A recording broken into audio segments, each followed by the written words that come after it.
মানুষের জীবনে সবচেয়ে গভীর কষ্ট তখনই আসে যখন সে আঘাতটা আসে নিজের খুব কাছের মানুষদের কাছ থেকে, যাদের আমরা নিঃস্বার্থভাবে বিশ্বাস করি, ভালোবাসি, আপন বলে মনে করি।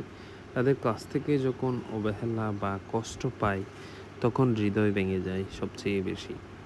এই কারণে শাস্ত্র আমাদের গভীর সত্য শিখায়, জগতের সব সম্পর্কে ক্ষণস্থায়ী এবং পরিবর্তনশীল। আর যে আপন কাল সে দূরে সরে যেতে পারে, আর যে কাছে কাল সে ভুল বুঝতে পারে। কিন্তু একজন আছেন যিনি কখনো বদলান না, কখনো ত্যাগ করেন না। তিনি হলেন ভগবান শ্রীকৃষ্ণ।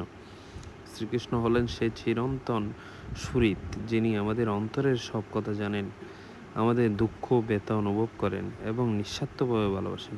মানুষ যখন ভুল বোঝে তখনও তিনি বোঝেন, সবাই যখন দূরে সরে যায় তবুও তিনি পাশে থাকেন।